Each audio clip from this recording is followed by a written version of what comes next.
Bem-vindos à 10ª edição do Planetário Café, um bate-papo descontraído sobre assuntos ligados à astronomia, planetários, museus de ciências, divulgação científica. Em cada edição, trazemos convidados diferentes, conversando com os astrônomos do planetário. Na edição de hoje, realizada em parceria com as Jornadas Mesoamericanas, evento proposto pela Associação Ibero-Americana de Estudos Maias, temos como entrevistadores o astrônomo Jorge Marcelino e eu, Flávia Pedrosa. Os nossos convidados de hoje são a Carolina de Assis e o Tiago Cavalcante. Carolina é bacharel em astronomia pela Universidade Federal do Rio de Janeiro e mestre em História das Ciências, Técnicas e Epistemologia pela UFRJ. Desde 2014, é astrônoma da Fundação CCERJ, trabalhando com divulgação e popularização da astronomia e coordenando o planetário do Museu Ciência e Vida. Pesquisa sobre percepção do tempo, astronomia e calendários maia e desenvolve trabalhos nas áreas de acessibilidade e teatro de temática científica. Tiago é antropólogo e mestre em sociologia pela Universidade Federal Fluminense. Atualmente, é doutorando em História das Ciências e das Técnicas e Epistemologia pela UFRJ. Há 20 anos, iniciou pesquisas em matemática maia e sua aplicação à contagem de tempo, a chamada conta longa. E desde 2006, dedica a maior parte de seu tempo a interesses aos calendários maias de ontem e de hoje, mas se interessa também por maias e mesoamericanos de modo mais abrangente, incluindo identidade e movimento indígena, e outros calendários, e especialmente o uso político dos calendários oficiais. Bem-vindos, Carolina e Tiago, muito obrigada por aceitarem o nosso convite. Eu estou muito feliz por ter vocês aqui, nós temos várias coisas em comum, somos do mesmo programa de pós-graduação, temos essa paixão pelos maias, temos o mesmo orientador. Bom, essa noite, quem está apresentando o programa sou eu, a Flávia Pedrosa, sou astrônoma do planetário, sou uma mulher branca, de cabelos e olhos castanhos. Eu estou hoje com um casaco vermelho e uso óculos, uso aparelho nos dentes. E agora vou então convidar o Tiago e a Carolina. Bem-vindos, Tiago e Carolina. Muito obrigada por aceitar o nosso convite. Vou convidá-los também a fazer sua audiodescrição e dar boa noite para vocês. Oi, gente, eu sou a Carolina, eu sou astrônoma lá do Museu Ciência e Vida, coordeno o planetário de lá, sou mestra em História da Ciência, Técnica e Epistemologia pela UFRJ e bacharel em Astronomia também pela UFRJ. Eu trabalho com calendários maias, pesquiso percepção de tempo e também acessibilidade e teatro de temática científica dentro da área de divulgação.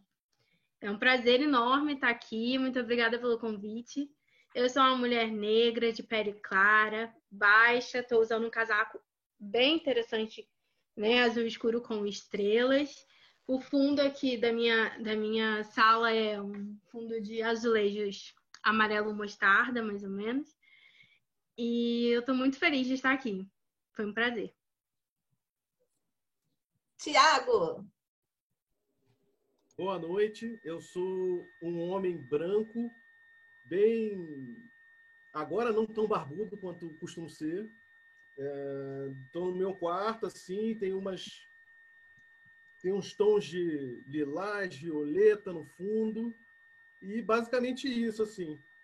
E estou muito feliz de estar aqui dialogando com vocês também. E é isso, vamos seguir, vamos trocar muita ideia boa. Obrigada, Tiago. Bom, eu queria começar essa conversa de hoje perguntando para vocês como vocês se interessaram pelos maias. Essa pergunta vai render bastante tempo, então eu vou resumir. Eu vou tentar resumi-la, né? Eu trabalhava com um astrônomo responsável pelo Observatório do Valongo durante a graduação num programa de extensão, né? E o Rundsteinader. E ele era um grande entusiasta, estudava, já tinha orientado uma monografia no tema de calendários maias, que por acaso era da Flávia. E eu sempre tive um relacionamento muito bom com ele, né? Muito profícuo, até profissionalmente. Ele guiou muito bem o nosso grupo, nós trabalhávamos muito bem juntos. Na época eu fazia iniciação científica e trabalhava com astrofísica estelar. Nada a ver com astronomia maia, né? Ou arqueastronomia ou qualquer área da astronomia cultural. E aí, quando eu cheguei no final da graduação, eu decidi que eu não queria mais trabalhar com astrofísica estelar. Mas o que é que você quer trabalhar, Carolina? Eu não sabia. Então, eu fiquei tentando entender diversos outros aspectos da astronomia que eu não via na graduação. E, assim, todas as brechas que a graduação me dava, e eu tentava entender. E aí, eu entrava muito na astronomia cultural, na área da astronomia cultural. Na epistemologia da ciência e tal. Então, eu comecei a perceber que era esse lado que eu queria me vincular. E aí, quando eu entrei no mestrado, na verdade, eu não entrei para estudar os maias. O meu objeto de estudo era o tempo. Essa conexão astronômica e antropológica e sociológica que o tempo tem, né? E como diferentes civilizações encaram a sua percepção e constroem os seus registradores, tendo em base esse conhecimento astronômico ou não, vinculado a esses aspectos socioculturais. E eu não comecei pelos maias, eu comecei pelos chineses, porque eu já tinha uma certa ideia de japonês e mandarim, né? Então, eu gostava muito, então eu comecei pelos chineses, eu passei pelos Yogu, eu vi algumas etnias brasileiras, né, do Alto Xingu e tal, e ok, os maias foram os últimos que eu dei uma olhada, assim.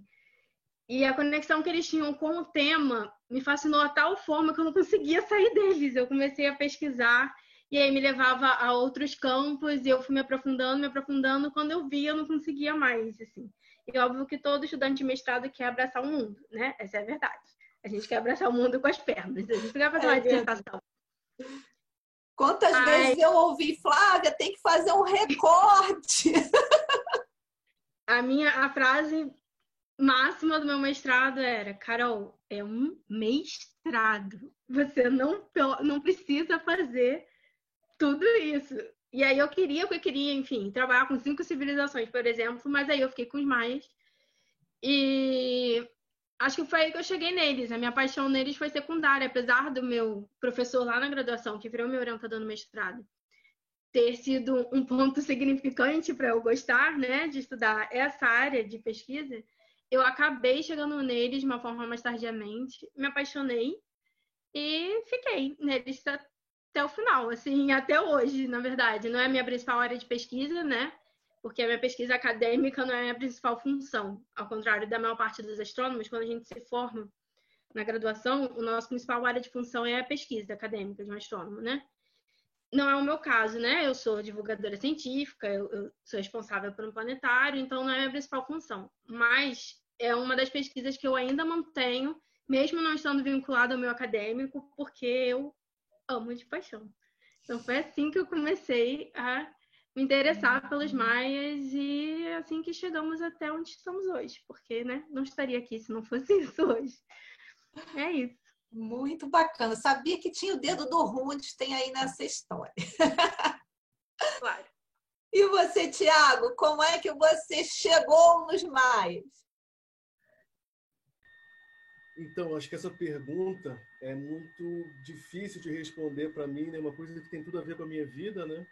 Então, a maior parte da minha vida eu estou lidando com questões maias, principalmente com uma base mais matemática, apesar de ter começado pela astronomia, quando eu descobri que podia acontecer uma arqueastronomia, e aí depois inventaram a tal da astronomia cultural para misturar tudo.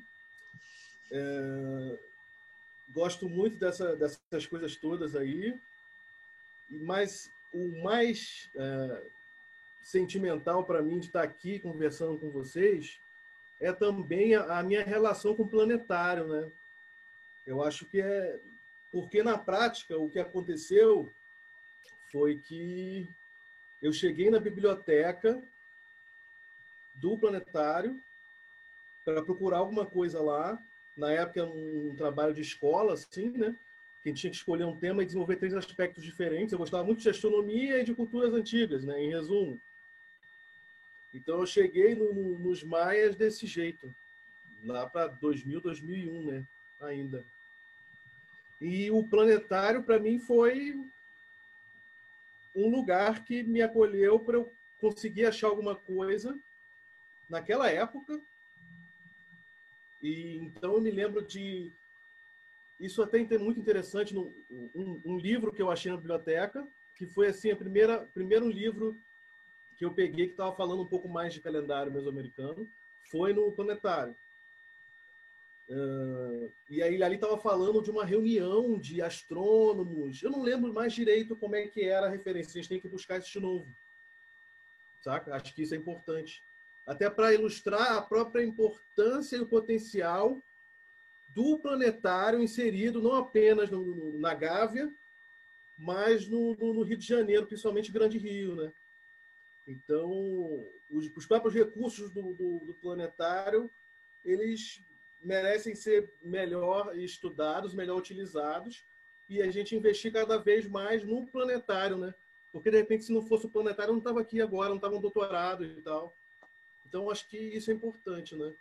Mas eu já falei muito sobre a minha trajetória em vários aspectos, e escritos também, então acho que não faz tanto sentido, talvez, eu me alongar muito numa apresentação, mas isso ilustra como isso faz parte da minha vida e assim é indissociável da minha vida. Então o planetário ajudou a mudar o meu rumo também, né?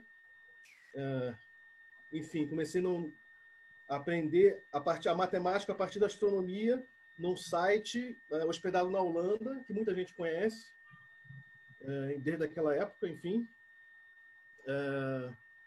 E aí o planetário me deu a biblioteca do planetário me deu ali um achado,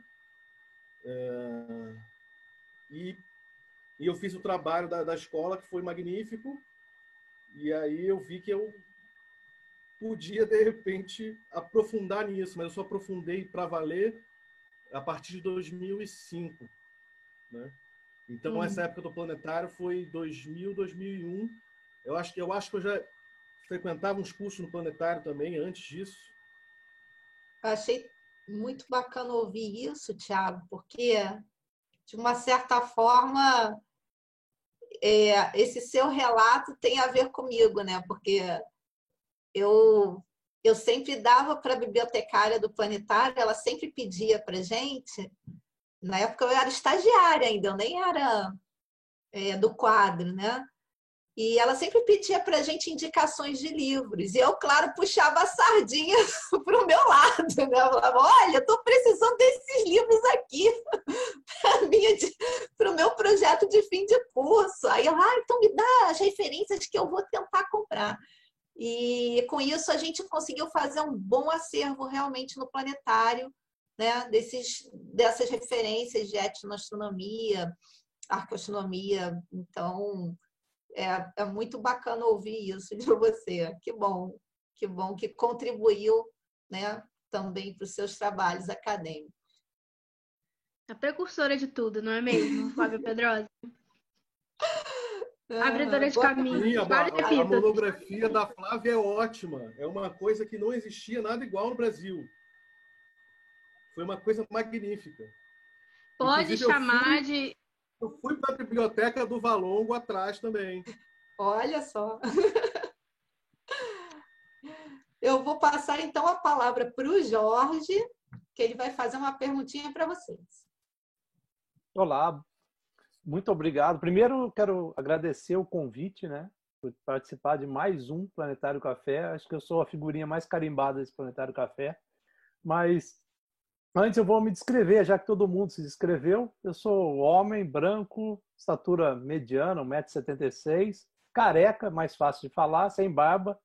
Então, mas isso é um detalhe que não vem ao caso. Estou usando uma camisa azul e aqui o meu fundo são armários, que eu estou no meu escritório aqui, na minha cidade, em Lorena, aqui, por causa dessa pandemia, trabalhando aqui. Mas deixa eu perguntar para vocês. Eu sou o que menos sabe aqui de cultura maia, sou mais, vou chamar, ignorante no assunto.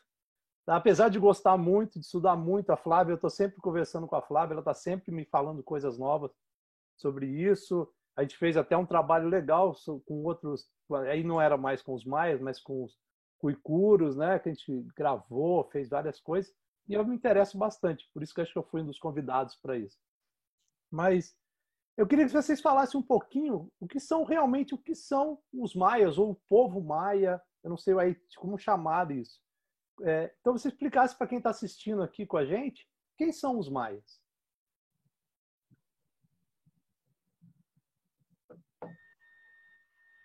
Então, lembrar também que eu também já estou ficando um bocado careca, né? Estou com uma camisa meio cinza e tal. E, bem, o principal que eu deixei para depois foi descrever a bandeira que está atrás de mim, né? Que é uma bandeira maia que eu trouxe lá da Guatemala e que ela já reflete, né, a construção de mundo não apenas maia, mas americana, né? Ou seja, das 4 direções, né?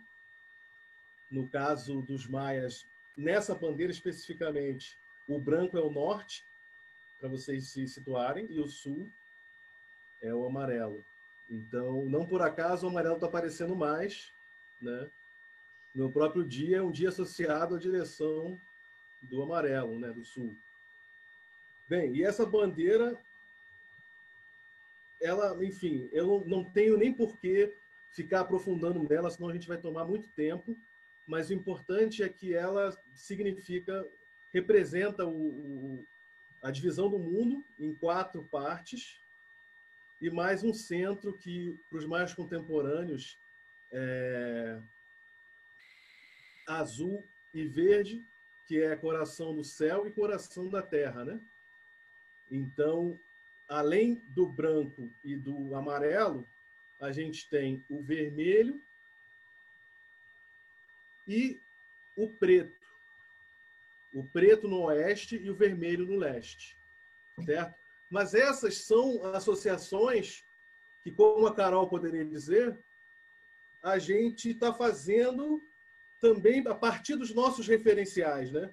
Então, quando a gente quer buscar uma antropologia dos maias, a gente já tem que começar a se colocar uma série de questionamentos, né? Eu acho que a própria Carol vai poder adentrar um pouco isso e aprofundar, né? Mas, indo para a resposta à pergunta, eu acho que seria interessante a gente introduzir algumas imagens, certo? A resposta para quem são os maias é muito complexa, né? Não dá para a gente achar que está falando dos maias se a gente não souber de quem a gente está falando, né? Então, esse mapa que eu trouxe, ele ilustra a região mais abrangente, né? Que é, bem, falando no popular, vista como um complexo cultural, né? Ali com várias etnias, com várias línguas, com várias sociedades indígenas diferentes. Uma da Mesoamérica, que é a região onde a região maia está, né? Que no caso dessa imagem, ela está, que eu estou mostrando nesse mapa, ela está principalmente em verde, né?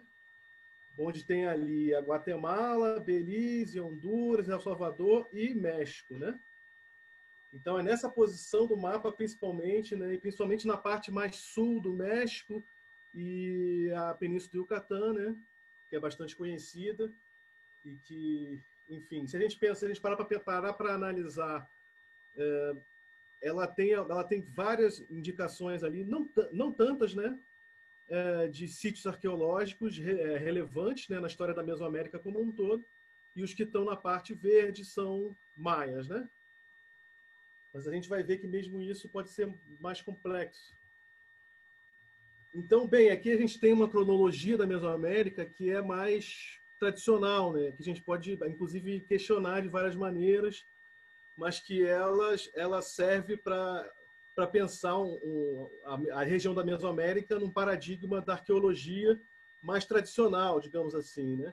Então, essas fronteiras todas, tem várias fronteiras de duração, períodos, e aí as culturas, as cidades, informações relacionadas a essa cronologia, né? Para a gente fazer uma descrição. Então, quando a gente pensa nessa história da Mesoamérica e como ela foi construída dentro dessa cronologia mais tradicional, ela foi pensada muito em função dos maias, né? Mas quem são esses maias? E aí a gente começa a se perguntar, quem são esses maias? E aí a gente descobre que os maias eles foram inventados, né? Então, ou seja, em outras palavras, os maias não se identificavam como maias, né? Essa é uma identidade que primeiro os outros atribuíram a eles e depois tomou a proporção que teve. Mas essa invenção dos maias, por muitos acadêmicos e viajantes e muita galera do século XIX, começou a ganhar o sentido de maias que tem para a gente hoje. E esse sentido tem tudo a ver com o chamado período clássico dessa cronologia da Mesoamérica, que é mais tradicionalista, né? Dentro de uma perspectiva arqueológica. Então, vocês reparam que já tem essa própria relação que, se a gente quiser fazer, com um contexto grego, né? O clássico geralmente é o mais valorizado. E isso acontece também na construção da cronologia da Mesoamérica, que favorece esses tais maias. Mas esses maias dessa época, especialmente dessa época, não estavam ali se identificando como maias, né? Então era uma coisa muito mais complexa, assim como é hoje, a forma como os maias se identificam. Eles podem se identificar de várias maneiras, a partir da relação familiar, a partir da relação do lugar em que eles nasceram, e que esse lugar em que eles nasceram não é o Brasil, não é a Guatemala. Por quê? Porque isso são grandes áreas, grandes terras, e que o que interessa mais, numa perspectiva mais tradicionalista, é um pertencimento mais localizado do que isso, né? Então, a própria identidade maia é uma coisa muito complexa, especialmente a identidade dessa galera desse período clássico, né? Que possivelmente a gente não conhece exatamente o arcabouço de tudo que era aquilo. Muito pelo contrário. A gente ainda tem muito a descobrir sobre quem são os maias, né? Mas, enfim, os maias eles já existiam antes desse próprio período clássico, né? Então, existem pelo menos aí, pode botar aí uns 3 mil anos, pelo menos, antes desse período clássico, já existia a conformação do que seria a primeira língua maia, né? Que é, digamos, a raiz da árvore, do tronco linguístico maia, né? Então, passando para a próxima já. Então, esse mapa, ele já ilustra a história das migrações a partir do proto-maia. Vocês podem reparar, é um mapa que tá apresentando o Golfo do México e o Oceano Pacífico, como que compreendendo ali principalmente a região mexicana, né? O atual México, mas que mostra a Guatemala junto, e a Guatemala ali é o que interessa a nós, né? Que está ao sul da Península do Yucatán. Então, tem uma região desse mapa que está ali abrangendo um pouco, se a gente quiser falar das terras altas da Guatemala e do Petén também, e de uma região fronteiriça com o que é atualmente o México, né? E parte da biosfera do Maia do México também. Então, é nessa região que teria se originado a língua proto-maia, que é essa raiz do tronco linguístico maia. Então, ele tem várias indicações. Por exemplo, a primeira migração, a mais antiga, seria o asteca. E a asteca está apontada com uma seta que sai do proto-maia, ali do mapa da Guatemala, né? E chega até uma costa um pouco mais avançada do Golfo do México, né? Rumo ao norte. Então, essa teria sido a primeira migração, e depois acontecem várias outras, né? Que talvez a gente possa descrever depois melhor, não sei. Tiago, isso... Deixa eu ver se eu entendi bem. Os chamados astecas, eles são derivados dos proto-maias? Não. O asteca é o asteca, a asteca é a asteca. São duas coisas grupos diferentes. Ah, entendi. Porque deu um nó aqui na minha cabeça agora, tá? Não, tranquilo, mas vocês podem reparar aqui que a gente tem uma região que fica ali na Zona Maia e uma que avança muito para fora, né? Sim. Então, essa foi a primeira, e aí se diferenciou muito linguisticamente, sacou? Então, tipo assim, eles têm uma língua que é de origem maia, só que eles migraram há muito tempo para o Golfo do México, né? Rumo ao norte. Então, e só isso aí já complexificaria completamente a perspectiva clássica de uma área maia restrita àquela região, né? Que normalmente apresentam. Mas aí eu trouxe mapas também que mostram isso. Vamos seguir, então, né?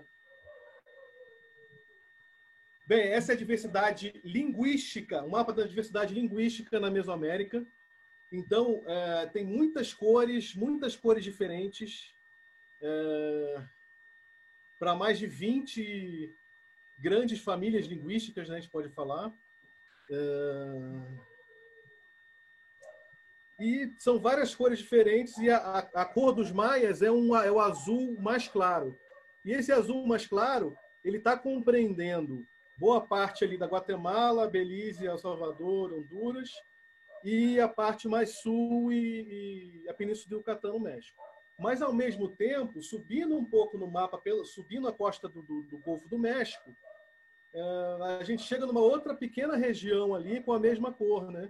Então, isso justamente já ilustra como que é uma língua tão antiga que teve uma galera que migrou em massa há muito tempo e constituiu ali uma comunidade também, né? Então, só isso já mostra como é complexa a coisa. Vamos lá. Não vou ficar parando, não. Interessante. Então tem algumas maneiras da gente pensar os maias, né? Várias maneiras diferentes. E aí se estabeleceu também distinções geográficas, né? Então, eu estou mostrando um mapa que ele está em inglês, na verdade, e ele não apresenta as divisões políticas dos estados modernos, né? Mas ele mostra a península do Yucatán e a Guatemala e, bem, basicamente o que é chamado de Zona Maia, né? Sem contar aquela galera que migrou, né? Enfim. Então, a divisão que está trazida nesse mapa, qual é? É a divisão entre as terras baixas e as terras altas, principalmente, né? Então, mais ao sul da perspectiva do mapa, né?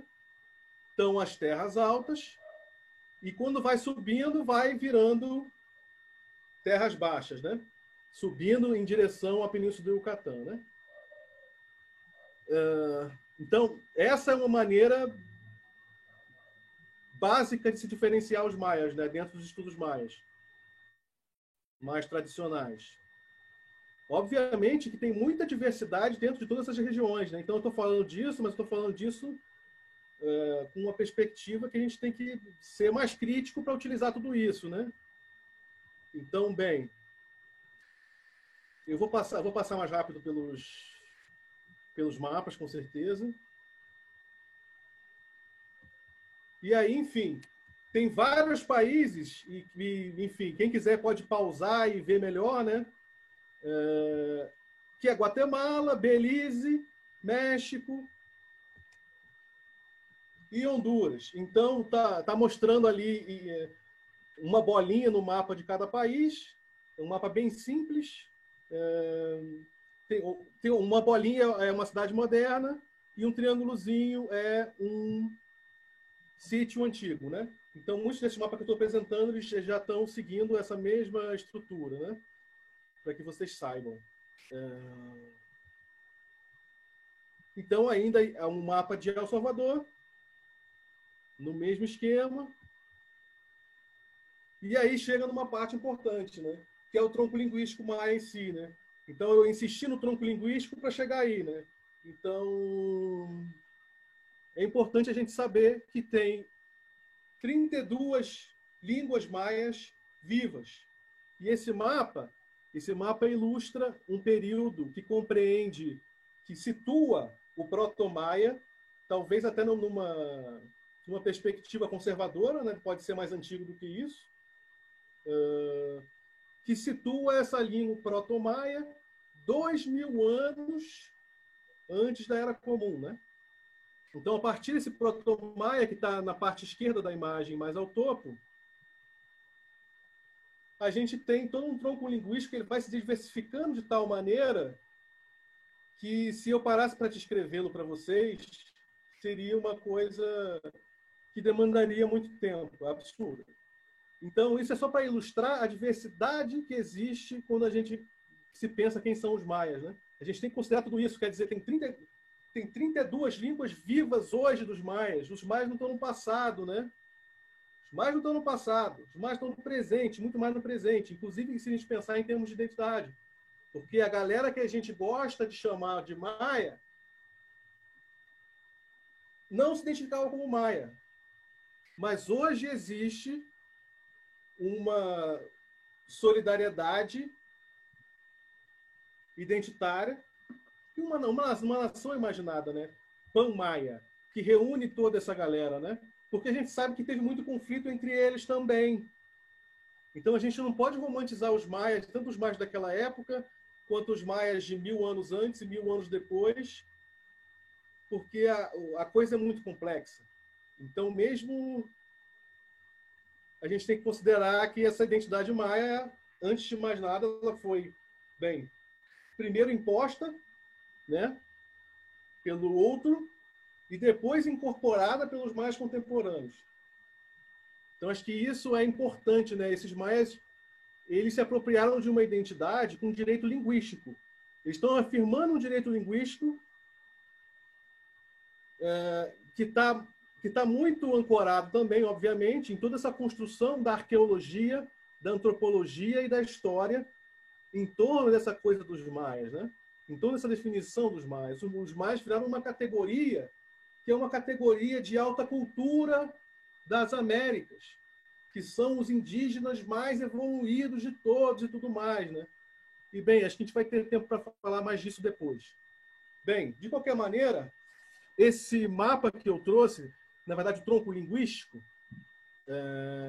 que não deixa de ser um mapa da diversidade, né? Maia, vamos colocar assim, para a gente compreender que são várias línguas diferentes e várias sociedades que podem ter suas particularidades, né?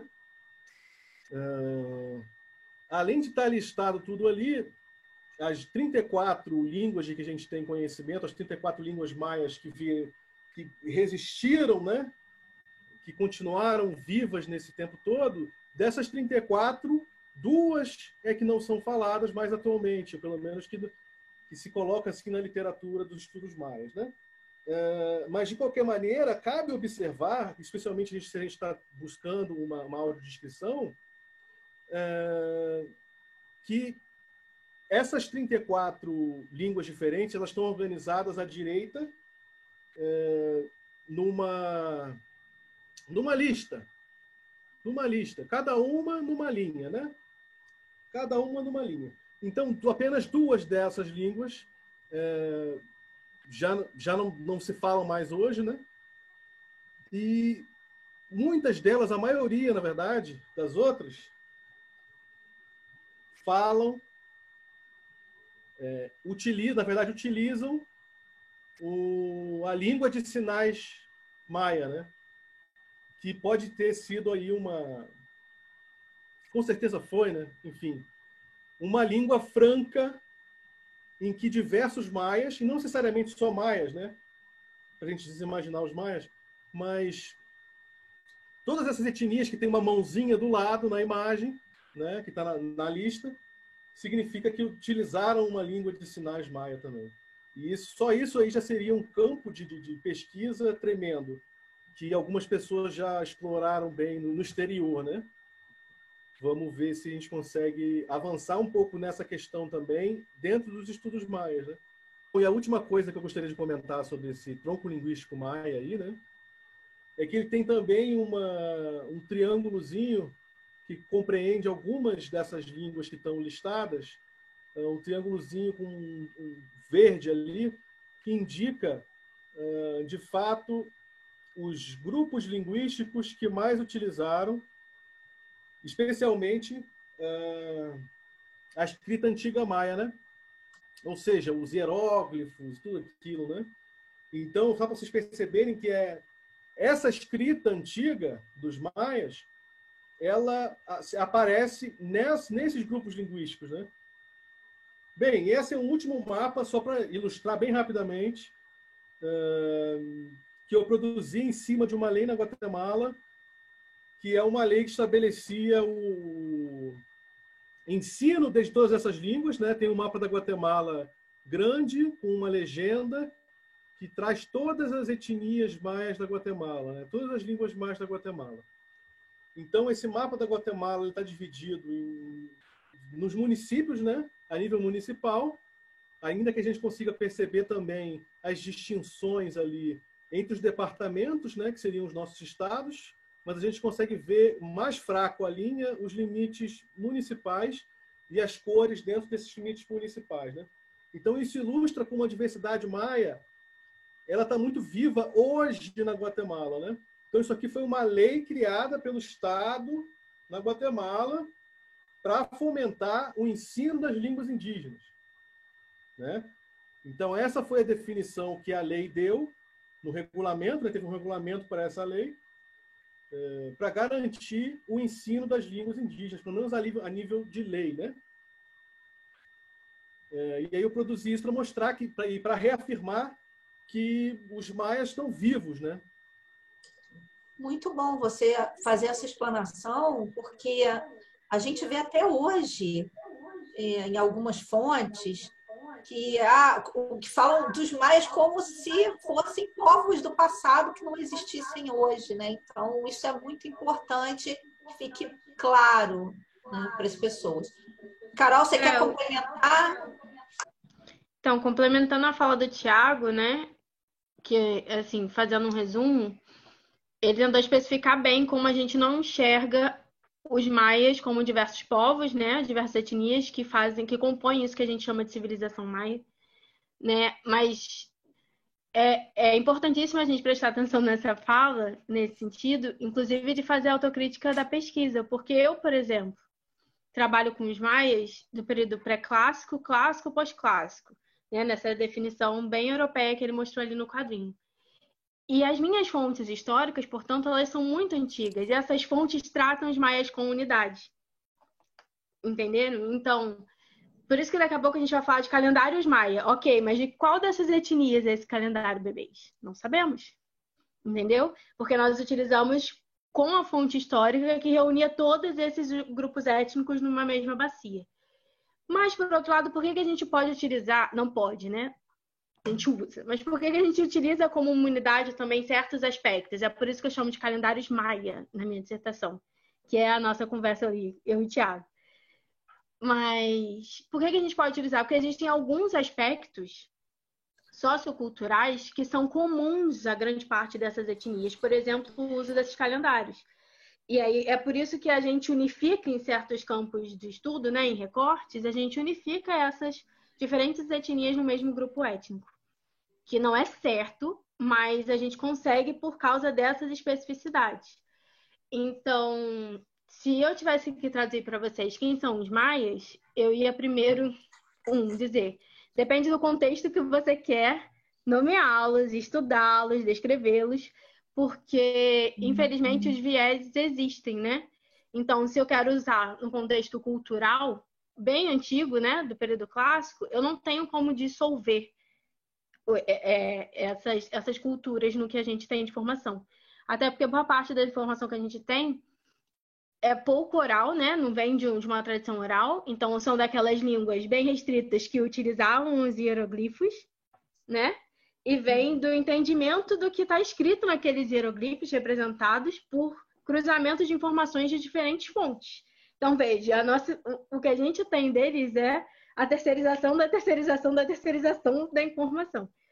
Sim. Então, eles são um grande grupo étnico Não, eles são um grande grupo que envolve vários grupos étnicos que frequentavam, né, habitavam ali as regiões que hoje a gente chama de Península de Yucatán, a parte de Belize, a Guatemala toda e parte de Honduras. Então, eles eram esse grande grupo que ocupavam aquela região, que tinham alguns elementos culturais bem comuns, como, por exemplo, a adoração, a necessidade, uma relação muito diferente, muito próxima com o tempo, que é o meu tema de estudo, o meu interesse, com a marcação, com o seu registro, com o seu entendimento, com a forma como ele era percebido e desenvolvido em sociedade, né? E isso é algo bem diferentão deles, porque nenhuma outra civilização que a gente estudou tem por aí, que tinha uma relação muito interessante com o milho, com a agricultura, com a forma como ele era inserido ritualisticamente, socialmente, temporalmente e, obviamente, para comer. Então, acho que não dá para falar dos maias desses períodos, desses antiquíssimos, né? Sem falar do milho. E eles eram uma civilização extremamente hierarquizada, o que é muito fácil da gente ignorar, porque a gente tem ideia de indígenas como uma ideia bem errada, por sinal, mas ok, uma ideia de indígenas como civilizações ou sociedades que não têm um alto grau de complexidade e organização, e eles tinham, assim, um grau absurdo de castas e etc. Mesmo que a gente não tenha informações específicas sobre cada etnia, a gente sabe que eles tinham, em geral, a organização das cidades, o número de pessoas nas cidades, a gente acredita que é bizarro, assim, de grande. Então, eles eram, e são, né, porque ainda existem, mas eles foram uma das grandes civilizações que habitaram a Terra, em quesito de quantidade de pessoas, em quesito de produção cultural, em quesito de complexidade da cultura, né, de tudo, de manejo de ferramentas, em todos os quesitos que vocês possam avaliar. Então, eles são isso, uma das maiores civilizações que já habitaram a Terra, para mim. E então eu vou aproveitar Fala mais um pouquinho. Só mais um pouquinho.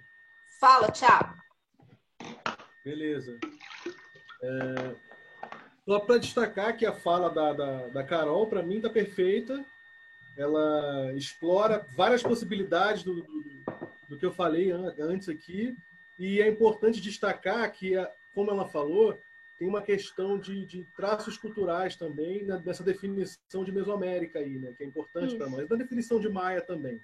Enfim, e que ela é esse conceito de Mesoamérica, ele passa muito por compreender que os povos daquela região, eles compartilham duas coisas principalmente, eu diria, né? E isso exprime toda a pesquisa da própria Carol e a ênfase no milho, né? Então, essa definição de Mesoamérica, ela passa por esses povos utilizarem calendários específicos, especialmente 260 dias, né? Que é o que diferencia, que é o calendário ritual, entre aspas, né? Ou não. O uso desse calendário e do milho, né? Como marcadores do que é mesoamericano e, consequentemente, do que é maia também, né? Enfim, acho que só esse adendo, mas para mim foi ótima participação. Acho que vamos render bastante ainda. Vamos seguindo, então. Então, vou aproveitar e vou perguntar para vocês, já que a gente já está indo nessa linha mesmo, o que a gente pode... O que vocês poderiam nos dizer sobre o conhecimento astronômico dos maias? Essa é a minha área aí, né, da vida. Então, vou começar. A gente sabe que a astronomia é chamamos, inclusive, da astronomia da primeira ciência que existe, né? A astronomia é uma ciência que está presente em todas as civilizações, ou assim a gente acredita, porque nós não estudamos todas as civilizações que existem. Mas isso não seria diferente para os maias, né? Como eu falei, eles têm um alto grau de organização social, cultural e de conhecimento. Mas, assim, meio que paradoxalmente, a gente tem pouquíssimas informações astronômicas, especificamente astronômicas dessa cultura. O que é muito legal e muito diferente, porque você espera que povos que observem o céu, que tem um calendário, principalmente, que é um instrumento regulador de tempo, e você espera, por observar N civilizações que são assim, né? que uma cultura com grande complexidade, como a maia, observasse o céu regularmente para regular os seus calendários, né? Porque a gente sabe que a primeira forma de a gente conseguir medir bem o tempo é olhando para os ciclos naturais, e o ciclo natural mais fácil da gente olhar, identificar e se organizar é o céu. Então, a gente acredita, ok, eles com certeza, não é mesmo? Tinham um conhecimento astronômico avançado e bem organizado, e usavam ele para um monte de coisas, porque todo mundo ao redor do mundo fazia isso. Mas a gente não tem muitos registros exclusivamente astronômicos. A gente tem muitos registros calendáricos sobre o tempo, mas não necessariamente astronômicos. Então, já sabemos que eles são poucos. Isso significa que eles não tinham conhecimento astronômico, então eles são exceção da exceção da exceção? Não, eles tinham. Porque os poucos registros que a gente tem mostram um grau bastante complexo desse conhecimento. Eles não apenas registravam, descreviam fenômenos que aconteciam no céu, mas conseguiam prever com bastante precisão e clareza, né, a ocorrência de eclipses, a ocorrência de ocultações, de conjunções planetárias, etc. Então, sim, eles tinham. A gente só não tem muita informação sobre isso.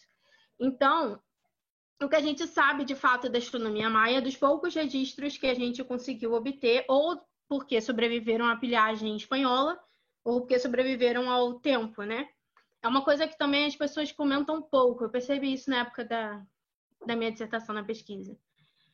A região que a Mesoamérica está, sobretudo o território maia, é uma região de regimes de chuvas bem variados, sujeitos a poluição de cinzas vulcânicas e vários tipos de erosão. Então, o tipo de material em que eles utilizavam para registros, tipo de pedra que as estelas são feitas, o tipo de papel em que eles usavam, é um material especialmente fácil de ser erodido com o tempo. Então, muita coisa a gente pode ter perdido, porque, como o Thiago falou, eles são bem antigos, ocuparam aquela região da Mesoamérica desde 2000 anos antes da Era Comum, o famoso antes de Cristo, né? Então, boa parte desse material deles provavelmente pode ter sido perdido pela própria ação do tempo, né? Por ter sido erodido pelo vento, pela chuva, por cinzas vulcânicas e tal. Então, a gente já tem uma filtragem aí de material que ficou. Aí ficou esse material que resistiu ao tempo e a pilhagem espanhola, que a gente sabe que a colonização nas Américas não foi nada gentil com as culturas que aqui já habitavam. Então, inclusive, tem relatos de grandes queimas de livros em praça pública, né? Códices maias em praça pública, né? Do Diego de Landa e outros missionários. Do Sahagún também, né? Daquele Frei. Então, eles tinham orgulho de não dar valor ao que eles estavam descobrindo. Então, é importante que a gente tenha esse contexto na cabeça. Quando a gente fala que, eu peguei todos os registros que existem dessa cultura e vou dizer que eles tinham esse conhecimento. A gente não tem todos os registros, nem metade deles, nem 1% deles, provavelmente. Mas, daqueles que tem, quais informações que a gente tem da astronomia maia? Como eu falei, eles tinham um conhecimento bem avançado do posicionamento de astros, né? Então, que a gente chamaria de astronomia de posição hoje em dia, mas da posição de astros, sobretudo dos planetas do sistema solar, e dentre deles de Vênus, que a gente sabe que para muitas etnias, se não todas, era associada a uma divindade bastante importante no panteão maia, né? Que é Kukulkan, a serpente emplumada, que é referenciada como Itzamna, o Itzamna também, pode fazer essa associação com Itzamna em outras línguas e etc., dentro do território maia, né? Estou falando. Então, Vênus era essa figura divina, né? Os astecas também tinham essa associação com ele. Então, a gente sabe que, dentro no plano sociológico, tinha uma importância muito grande, mas a gente tem registros dessa importância muito grande, que é o mais legal, que é um códice chamado Códice de Dresden, porque ele foi redescoberto na cidade de Dresden, na Alemanha. Mas nesse códice tem tabelas imensas sobre a posição de Vênus, que determinam toda a trajetória de Vênus no céu por 104 anos. Então, assim, eles têm bastante conhecimento, inclusive matemática, suficiente para fazer esse tipo de previsão. Também das tabelas de eclipses e tal. Normalmente, aí no ponto da astronomia, eu acho que tem algumas coisas que fogem do padrão astronômico que a gente pensa, porque quando a gente fala astronomia, as pessoas pensam em quê? Planetas, estrelas, alinhamentos. todo o resto talvez não seja, mas não. Tem coisas que fazem conexões com o plano religioso e social que são interessantes de saber deles. Esse sistema cor-direcional, que a gente chama, que o Thiago falou, relacionado à bandeira, é algo muito interessante, porque demonstra que a maioria desses grupos que a gente está definindo como maias aqui, eles tinham interesses em certas regiões do céu que normalmente a gente não vê tanto por aí. Os pontos cardeais que tinham esse interesse, inclusive no plano ritualístico, né? E aí isso é um papo para outro dia. Mas não só eles, como o zênite, que é definido do ponto mais alto do céu, é um ponto bem importante para eles de localização, de ocorrência de fenômenos. Quando algum planeta estava ali, era assim, né? Alguma coisa pode acontecer. Então tinha essa questão dos augúrios, não do jeito que é a astrologia ocidental, tá? Mas tinha a questão dos augúrios. E também um ponto bem interessante, que era a união entre a eclíptica, que, a saber, é a linha, né, imaginária do caminho do Sol. Quando a gente olha para o céu, o Sol parece fazer um caminho ao longo do ano. E aí esse caminho a gente chama de eclíptica, que também é a linha onde tem os planetas e onde, com pequenas variações, a Lua passa. É por isso que é eclíptica, porque é a linha onde ocorrem os eclipses. Então, a eclíptica tinha uma importância bem interessante, principalmente o ponto em que ela cortava, né, fazia uma interseção com a Via Láctea, que é a nossa galáxia, que também é um ponto bastante interessante. Então, assim, não temos registros do que eram as interpretações dadas nesses locais do céu, mas a gente sabe que era importante. E aí, meio no Sherlock Holmes, que é assim que a gente trabalha com civilizações antigas, a gente vai buscando o que é que eles poderiam conhecer de fato sobre esses objetos celestes, por essas informações que a gente vai catando aos pouquinhos em diferentes fontes. Então, a gente sabe que existe um conhecimento amplo do posicionamento dos astros sobre dos maias, desculpa. A gente sabe que determinados pontos da esfera celeste eram importantes para eles. A gente sabe que eles tinham constelações, num conceito razoavelmente semelhante ao que a gente define como constelação modernamente, que é uma região do céu, né? Porque na astronomia, uma constelação não é um boneco de palitinho formando um desenho no céu. Na astronomia, uma constelação é uma região do céu com estrelas e objetos ali naquela região. E eles tinham um conceito muito semelhante, formando inclusive imagens dentro dessas regiões de constelação que representavam muitos aspectos da fauna e da flora deles, o que é muito semelhante aos nossos indígenas aqui no Brasil. E aí, dentro desse contexto de constelações, eu acho que tem que destacar duas coisas, assim, que são muito interessantes sobre eles e muito importantes. A primeira é uma constelação que a gente sabe que em vários grupos, a gente tem esse registro em vários grupos étnicos, talvez tenha sido utilizado como um calendário estelar ou como a base de um calendário estelar, que é a constelação da Cascavel, né? Que fica ali na região em que a gente ocidentalmente chama de Perseu e pega o touro com as Pleiades. Então, é uma constelação que fica bem mais ao norte do que a gente está acostumado a ver por aqui. E essa constelação foi documentada, inclusive, no Códice de Madrid, que é a constelação da Cascavel. Se vocês estão vendo aqui, eu não tenho como botar um mouse, mas vocês estão vendo essa serpente aqui, ó? Nessas três imagens existe uma serpente, dá para ver um chocalhinho dela aqui embaixo.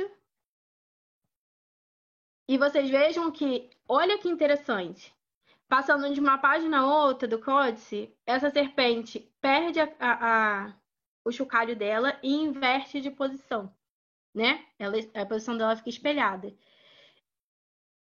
Isso é uma identificação bem interessante. A Susan Milbrath, que é uma autora que estuda maias desde que, sei lá, nasceu, porque eu era nascida, ela estava estudando isso já.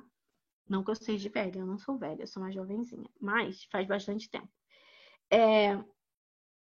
Ela identificou, junto com esses glifos aí, né, em que está descrevendo, como o posicionamento dessa cascavel, como essa referência a essa constelação, né, sendo a cascavel as Pleiades, que é um aglomerado estelar na constelação do Touro. Muito lindinho de ver, procurem no seu buscador de internet, tenho certeza que vocês vão adorar ver as Pleiades. E essa mudança de orientação da cascavel estaria relacionado ao movimento dessa constelação no céu. Ela perde chocalho porque as Pleiades não ficam mais visíveis a partir da época do ano que está delimitada aí no códice. Então, a gente vê, óbvio que por interpretações, né, extensíssimas, tem que saber primeiro esses glifos, tem que conseguir contextualizar o que esse códice está dizendo, relacionar a região do céu, estudar, fazer várias compatibilidades. E aí a gente chega a essa informação de que esse desenho está representando uma constelação, e não apenas uma constelação, mas a forma como ela se movimenta no céu, indicando que eles tinham a preocupação em entender esse movimento dessas estrelas, né, que formavam essa região do céu, que estão dentro dessa região do céu de constelação, e a forma como eles se orientavam no tempo para ela. E aí o segundo ponto relacionado às estrelas, e que é muito debatido, talvez seja o ponto mais famoso da astronomia maia conhecida por aí, principalmente com algumas pessoas do público leigo, é a questão do zodíaco. Esses são 12 dos 13 glifos que a maior parte das fontes atribui ao zodíaco maia, mas é necessário a gente fazer um pouquinho de autocrítica e pensamento, porque essa é a única fonte que existe em todos os registros que a gente tem da cultura maia. E aí eu estou usando cultura maia, não culturas, porque eu estou falando, né, como uma unidade, que fala de um zodíaco maia com esses glifos. Então, essa é a única indicação que a gente tem, e parece ser bem positiva de ser realmente constelações, porque eles estão no Códice de Madrid, que está descrito essas constelações do zodíaco. E entre esses glifos de constelações, a gente tem um glifo de conjunção, que significa quando dois astros estão juntos no céu. Então, não significa o seu signo, por exemplo. Significa que, fora do plano astrológico, né, astronomicamente, significa que no dia em que você nasceu, o Sol está em conjunção com aquela região do céu, entre aspas. Então, o Sol está junto, está em cima daquela constelação. E eles têm um glifo para isso, um glifo para conjunção. E esses glifos de constelações que eu estou mostrando aqui, cada uma delas é uma constelação, eles estão separados por glifos de conjunção solar. Então, dá a entender realmente que são signos do zodíaco. Mas só existe no Códice de Madrid. Não tem em nenhum outro lugar. Tem uma única outra indicação de zodíaco maia dentro de uma pirâmide em Chichén Itzá, que foi a única outra coisa que a gente achou.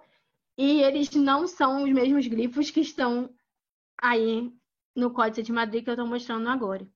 Então, assim, não existe nenhuma indicação realmente de zodíaco maia que a gente tenha, viu, pessoas? Esse não é o zodíaco maia. Esse é o único referencial que a gente tem de algum zodíaco. Então, a gente tem que fazer alguma reflexão quando vai falar sobre isso, porque, né, como o Thiago falou, o território é enorme, é vasto, a quantidade de registros é grande. Se fosse um aparato cultural que realmente fosse utilizado, que realmente fosse enxergado dessa forma, muito provavelmente a gente teria mais do que um único registro desses glifos por ali, mesmo com a pilhagem espanhola. Então, num resumex, né, a astronomia maia é complexa, interessante, desconhecida, mas o pouco que a gente consegue ter de informações sobre ela mostram que eles eram, né, não estou falando dos mais atualmente, que eles eram uma cultura com um conhecimento astronômico riquíssimo, preciso, e que entendiam bastante do que estavam vendo. E colocam algumas analogias bem legais também com os fenômenos celestes. Em várias culturas, por exemplo, os cometas são anunciadores de tragédias ou de augúrios positivos. Para os maias da Península de Yucatán, isso já é tratado no período colonial, no início do período colonial, eles eram restos de cigarro dos deuses que estavam jogando fora. E não diferenciavam cometas de meteoros, então aparecia com muito mais frequência. Logo, muito mais interessante, eu acho, do que um augúrio ali, né? Não tem como fazer nenhuma associação. Não existe possibilidade de associação entre qualquer ano de 364, 365 dias e o ciclo zodiacal maia. Não existe. A gente vai discutir calendário daqui a pouco. O Ra, que é o calendário de 365 dias, 360, na verdade, né? Que o Ayebe são meses à parte. É um mês à parte, mas 365 dias, ele não segue o ciclo solar. Ele não é aferido. Não faz nenhuma relação, nem quanto calendário, nem quanto conhecimento astronômico, nem quanto astrologia, conexão com a astrologia ocidental, porque não existe. Né? Eu mostrei só 12 constelações, eu acho que eu tinha que ter falado isso. A 13ª, a gente nunca achou um glifo para ela.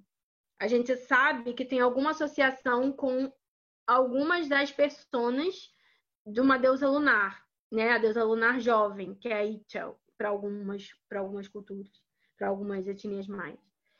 Então, a gente não tem um glifo desse signo, dessa constelação, mas a gente sabe que ela existe. Então, ela é a 13ª constelação perdida aí desse possível zodíaco maia. Agora, vai do céu, não tem uma associação que dá para você fazer. É igual o terraplanista, né? Eles pegam uma teoria que existe e aí pegam uma roupagem científica, entre aspas, né? Tentam justificar as coisas por um cientificismo que não existe e aí põe lá uma roupagem maia e diz assim, é o calendário maia, é a roda calendárica, é o ciclo, é o zodíaco, sei lá o quê. Mas não tem nenhuma associação, assim. Nem modernamente, não é a minha área, mas é a sua, e você está dizendo que não. Nem lá no período pré-clássico, clássico, nem os mais antigos também. Não tem nenhuma associação que a gente tenha ideia que possa ser feito com esse zodíaco maia, que, como eu comentei, talvez nem exista quanto o zodíaco mesmo. Então, eu achei muito interessante quando essa fascinação toda da cultura maia por Vênus, que a Carolina comentou antes, mostrando o Código de Madrid, eu achei muito legal. Tá? E agora eu vou entrar num papo assim que é um pouquinho mais para o leigo, saca? Que é o quê? No dia 21 de dezembro de 2012, todo mundo falou que o mundo ia acabar, que o calendário maia ia zerar. Então, Tiago, você que é o especialista nisso, poderia falar um pouquinho para a gente sobre o calendário maia? Como é que funciona? Como é que é feito o cálculo? Se existe alguma correlação entre uma coisa e outra? Ia ser muito interessante para a gente, tá bom? Vou tentar ser o mais conciso possível, porque é muita coisa, né? Então, acho que o mais importante para a gente entender em termos de matemática e calendário maia, né? Que tem tudo a ver com a astronomia maia, né? Enfim. Coisas importantes também para pensar a Mesoamérica, né? A questão da base vigesimal, né? E aí, enfim, diversos calendários. Ou seja, o calendário maia, na verdade, ele é um sistema de vários calendários diferentes, né? Então, já estou colocando o nome de alguns aí, que é o Shoutun, que seria o nome que os mais contemporâneos costumam chamar hoje, a chamada conta longa, né? O Tzolk'in, o Raab e tal, que inclusive a própria Carol vai poder falar muito sobre eles. Então, aqui a gente observa como é que os maias, especialmente os maias mais clássicos, né, daquelas épocas dos glifos e tal, a gente tem os 20 dígitos, né? Os 20 dígitos, na verdade, eles vão de 0 a 19, né? Justamente porque a base é vigesimal. Diferente da nossa decimal, que vai de 0 a 9, né? Enfim.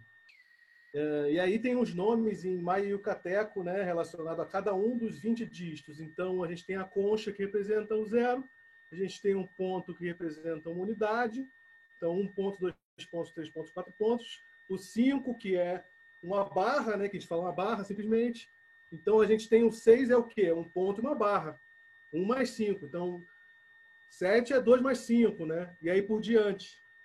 Até o 19, né?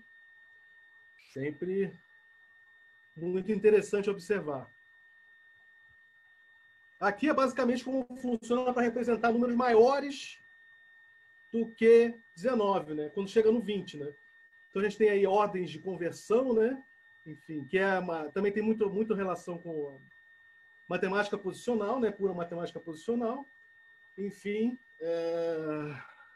então a gente tem exemplos de 3 dias não, né? Já penso em calendários. 3 números, digamos, um que é grande, mas é pequeno, e um outro mais médio e outro mais grande. Enfim. E aí a gente percebe que, por exemplo, o 260 ele é representado com 13 sobre uma concha. Por quê? Porque 13 vezes 20 é 260. Então, dentro da matemática posicional maia, é assim que a gente vai representar números cada vez maiores, né? Rumo ao infinito. Então, continuando, aqui a gente já tem variantes dos 20 dígitos, né? Que são variantes de cabeça, né? Para falar no popular, no mais popular, né? Variantes de cabeça dos dias. Ó. Sempre penso nos dias. Dos 20 dígitos da matemática maia, principalmente matemática maia clássica que a gente está falando aí, que a Carol está mais interessada, né? Então, aqui a gente vê que cada um dos 20 dígitos ele tem uma representação dentro daqueles glifos antigos, né? Eles têm qualidades próprias, eles têm rostos, eles têm também, inclusive, em alguns casos bem especiais, representação dos números em corpo inteiro, né? É como se tivesse uma representação do número 9, por exemplo. Como se nós criássemos uma representação para o número 9, né? Que todo mundo olhasse assim, nossa, aqui é o 9. Pelo menos todo mundo dentro daquele círculo bem específico de uma determinada elite maia, né?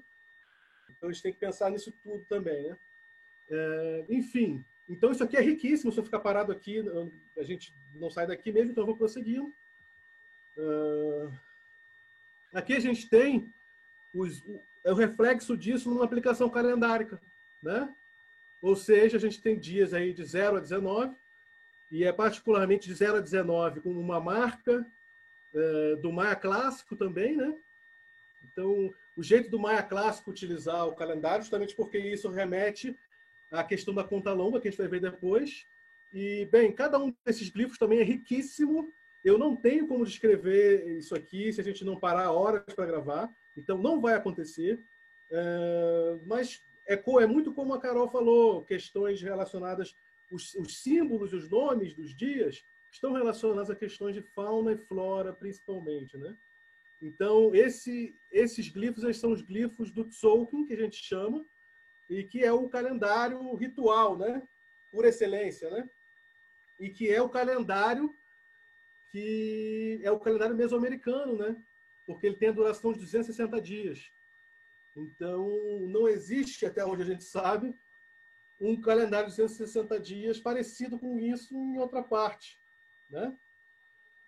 Enfim, então cada um desses dias eles têm significados absolutamente infinitos em termos de diversidade cultural dentro da Mesoamérica, dentro dos que foram, de fato, os possíveis fundadores desse calendário muitos milhares de anos atrás, né, quando não existia nem escrita e tal.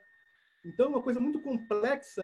Enfim, aqui a gente tem, entre aspas, aí, né, os meses, né, que é a aplicação da base vigesimal para uma contagem, bem, que como a própria Carol antecipou, tem um ciclo de 360 dias também, que é o que se encaixa perfeitamente nessa base vigesimal, né, que são 18 vezes 20, 360, né? Então, aqui a gente vê o que seriam os meses, com muitas aspas, de 20 dias cada, menos o Ayeb, que é o último, que tem apenas 5 dias para completar os 365 dias em relação a meses separados em 20 dias cada, né? E enfim, se o Tzolk'in é considerado mais um calendário ritual, o Raab, que é esse calendário aqui, é mais considerado no contexto civil e agrário, né, de organização civil e agrária. Então, bem, e aqui, só para finalizar essa parte, né, mostrar como os maias antigos costumavam organizar, né? Os mais clássicos, principalmente, que são os que mais interessam a Carol, né?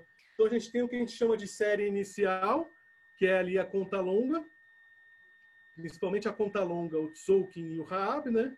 Mas, como base mesmo, série inicial é conta longa. E o que seria a série complementar, que é uma série de outros ciclos que eu não vou nem comentar aqui, nem começar. De repente, talvez a própria Carol possa querer fazer algum comentário sobre ciclo lunar e tal, não sei. Enfim, então era basicamente isso. Aqui é uma estela, né? Estela 10 de Pedras Negras, como está aí, né? Que é um sítio maia, muito importante. No período clássico também, enfim. Bem, para falar um pouco do Tzolk'in aí, né? O calendário ritual, como está nesse slide. Bem, ele é o calendário que a gente tem falado mais aqui, eu acho, e que tem 20 dias, que cada um desses dias ele tem seus nomes, ele tem as suas qualidades, ele tem os seus símbolos, seus animais associados, plantas associadas. Então, é uma coisa que ele está dá para dizer, assim, popular, na base da sociedade mesoamericana, né? Não apenas maia, né? Então, são dias que muitas vezes, para as pessoas terem noção, se você é como se você fosse batizado de 21 de agosto, se você nasceu em 21 de agosto, né? Só para fazer uma provocação de reflexão nesse aspecto. Então, é uma coisa que vai muito além do que as pessoas chamam de signos e do que as pessoas chamam de coisas afim de signos, né? Cada um desses dias tem uma coisa que não dá para definir, porque cada um desses dias podem ter infinitos significados.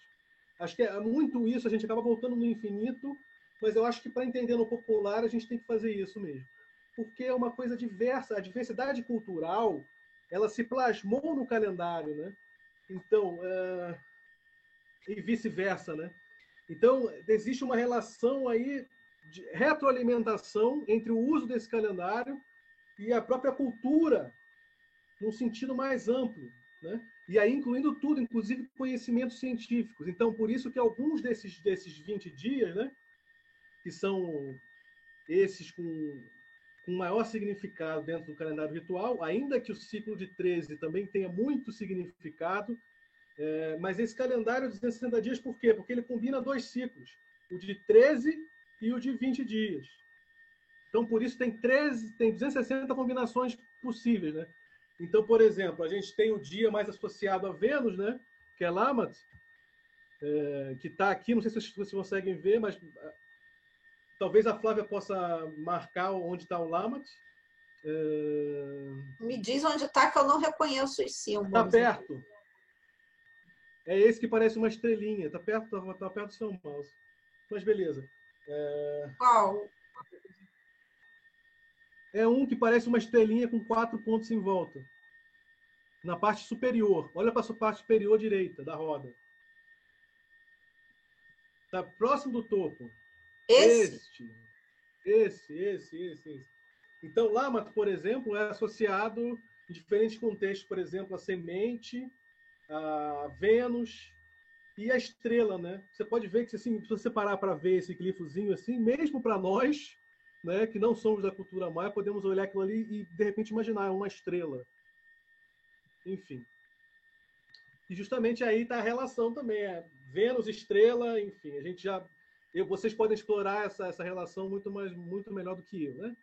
Enquanto um corpo que está lá bem brilhante no céu.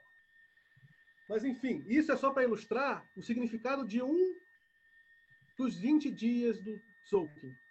Então, vai ter dia associado ao cachorro, ao macaco, a vegetais também, né? Enfim, sempre volta nessa questão da fauna e da flora. Então, são símbolos que estão associados à vida cotidiana de várias maneiras, né? E especialmente nas espécies animais e vegetais com quem eles estão se relacionando, né? Então, por isso que esse é um calendário que é assim, é como se fosse, se você parar para estudar de repente um calendário específico no tempo, você pode achar a visão sobre tudo no mundo, a visão de mundo passa por esse calendário também, né? Então, acho que isso é importante de deixar bem claro a importância disso, né? Que vai muito além do que nós costumamos, nós enquanto sociedade, né? Que está aqui falando português no Brasil, da pandemia e tal, que nós não observamos, né?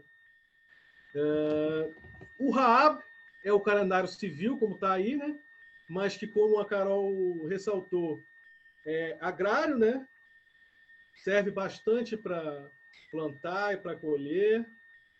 E, bem, como está escrito aí, a gente tem 18 meses, entre aspas, aí, de 20 dias, né?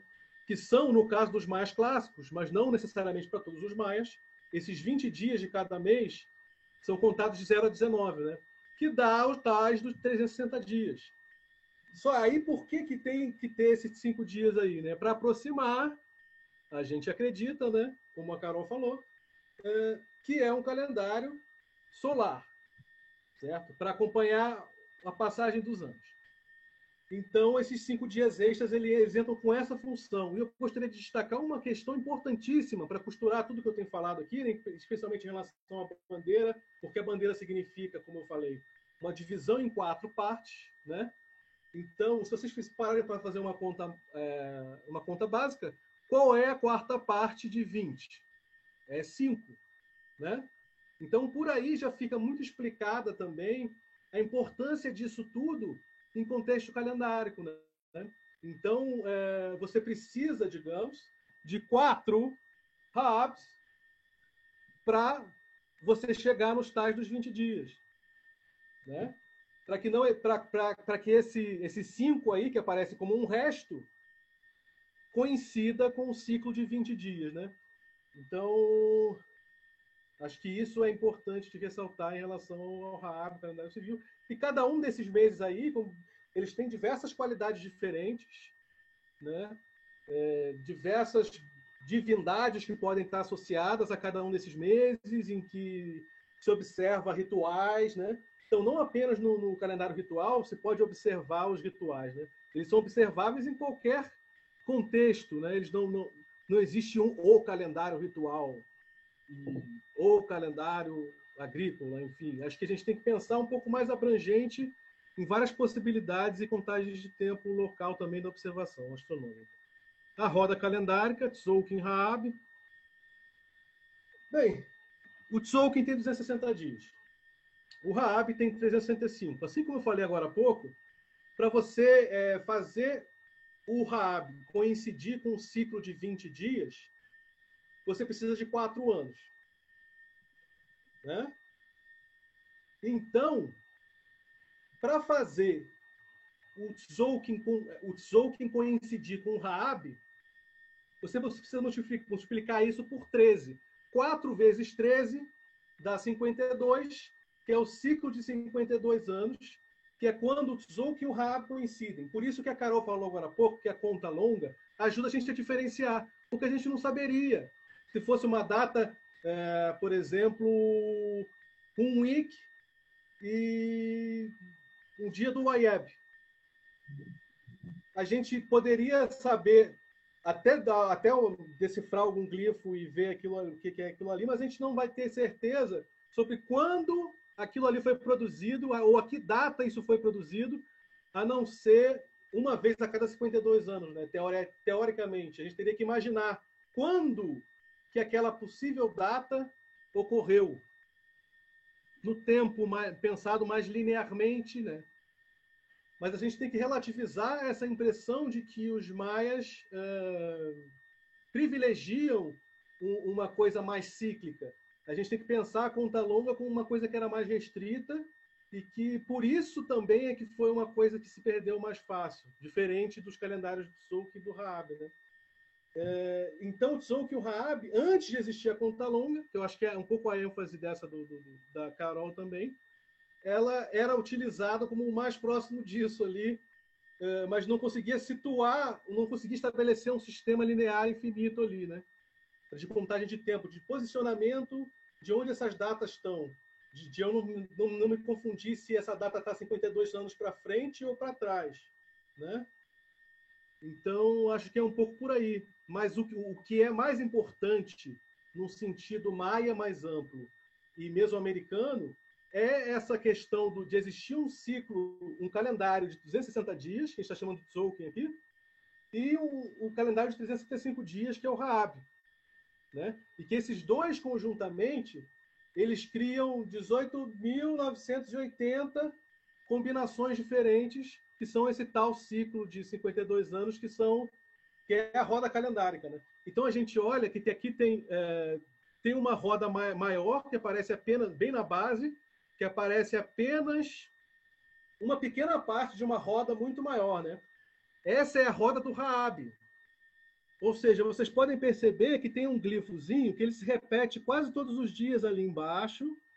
E em cima deles tem aqueles números no sistema que a gente abordou, ou seja, de ponto e barra, né? Então, por ali a gente consegue saber o glifo do mês, né?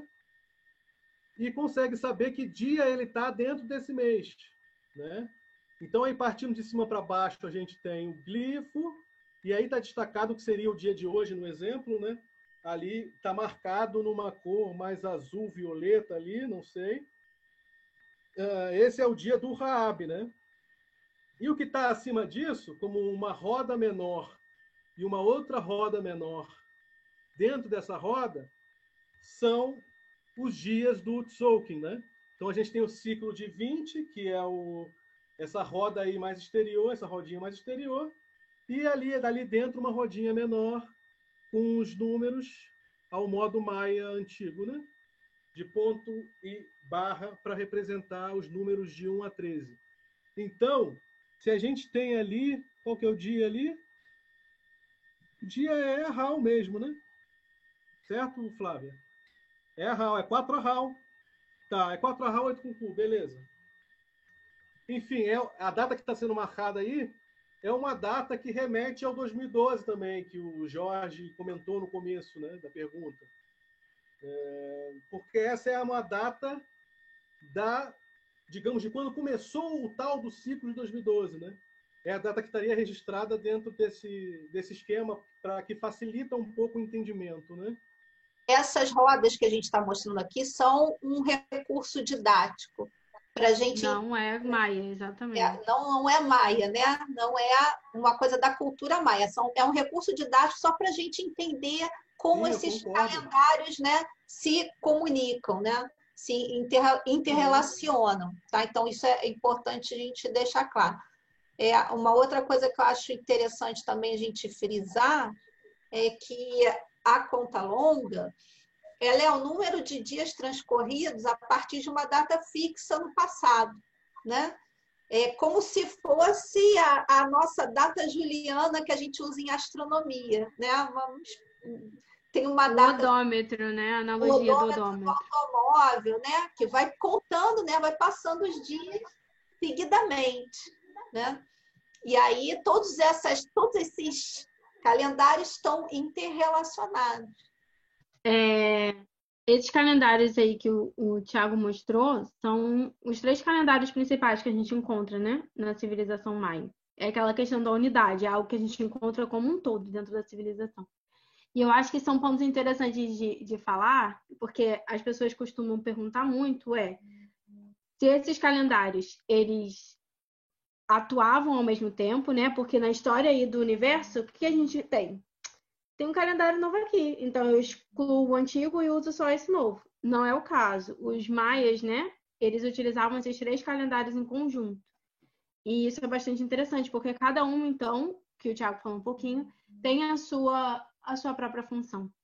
Outra coisa interessante da gente notar é que eles, apesar de entrarem em atuação, eles atuarem conjuntamente, eles não entraram em atuação ao mesmo tempo. O Tzolk'in é o calendário mais antigo da Mesoamérica. A gente tem o primeiro registro dele no território mesoamericano em 600 antes da Era Comum, o famoso antes de Cristo. Em território maia, em 200 antes da Era Comum.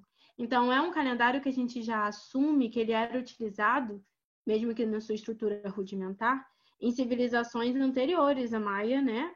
Que estavam ali mais para o centro do México, como os olmecas e os zapotecas. Então, ele é um calendário super antigo. E isso é muito legal, porque como a gente espera que um calendário seja, e é óbvio que eu estou fazendo isso dentro da minha perspectiva cultural. Mas mesmo olhando todas as civilizações que a gente conhece, e tem bem descritos os calendários, os primeiros calendários que a gente encontra, o que a gente espera encontrar quando olha calendários de civilizações que a gente está estudando, são calendários de base astronômica, por causa daqueles ciclos naturais que a gente falou lá do início, que é a primeira coisa que a gente percebe quando o tempo.